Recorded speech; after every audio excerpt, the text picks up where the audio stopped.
Abolish ICE! Abolish ICE! Abolish ICE! Immigration Custom Enforcement is an agency that was created out of fear after 9/11. We are still living those fears today. And now we have a fake president. I don't call him president.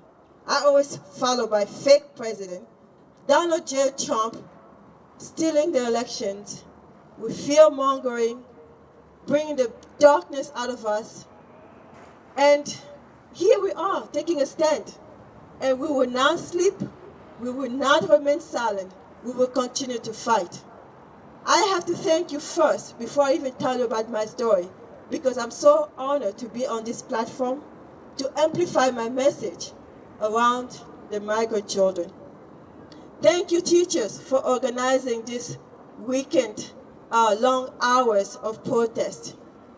I would love to see the nurses, any other systems out there, to use this as an example. Because as a people, the Constitution gives us the right, the power to fight back. And we're here to stand up and fight back.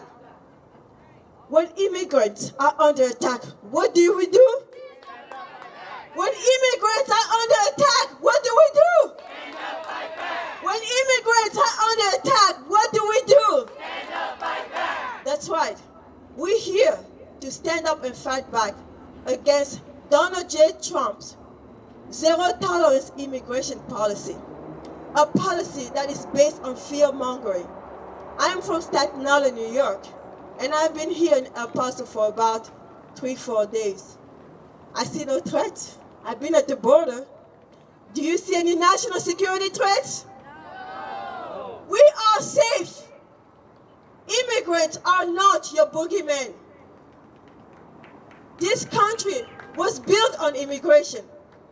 The Mexicans were here first. The Native Americans were here first. We've stolen this land. And I'm here to remind everyone, no human is illegal on stolen land. Because you know what? Migration is a natural phenomenon. We cannot fight that. Just take an example of the Berlin Wall. We will not build a wall.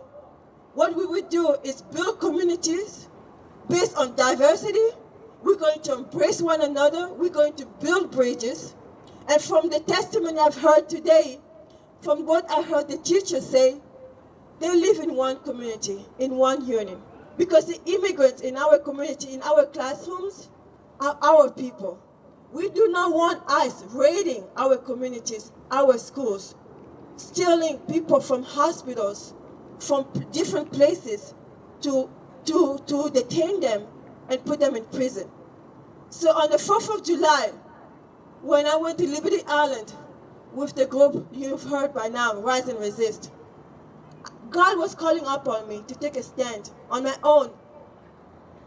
He showed me the way. I slipped away, and I followed my heart, and I climbed the base of the Statue of Liberty in protest of this vile administration, this cruel and inhumane policies, this callous manner in which we're treating our migrant children.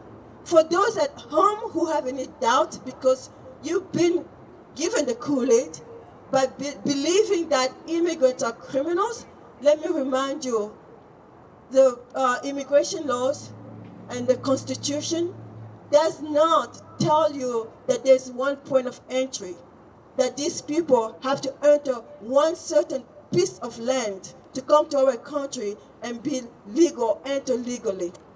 Coming to this country is a basic human right. However, point of entry, you come in. So no one who comes here is illegal. They are asylum seeker. And I call on the media to stop calling them illegals. Our children are listening. Don't call human beings aliens.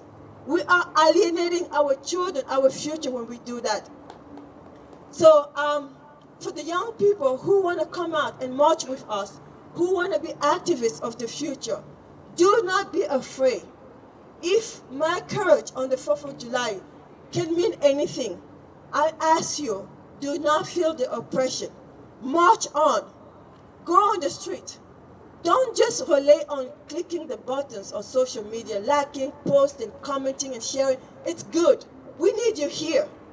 Because you know what? A lot of us get arrested, and many of you don't know. I am facing, the judge just found me guilty on all 3 counts of federal misdemeanor: trespassing, disorderly conduct, interference with government function. They are petty crimes, but they're going to use me as a political prisoner. They're going to want to set an example so to discourage you from coming out here and standing up with immigrants and standing up for our human rights. So I say, do not be discouraged. March on and keep on fighting. Don't forget, follow me on social media. I will be updating you because on March 19 is my sentence.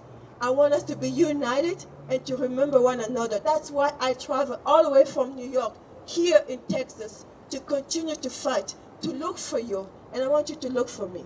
Let's work together in unity, in solidarity with the migrant children that are in concentration camps. That's what they are, concentration camps. Thank you, ladies and gentlemen.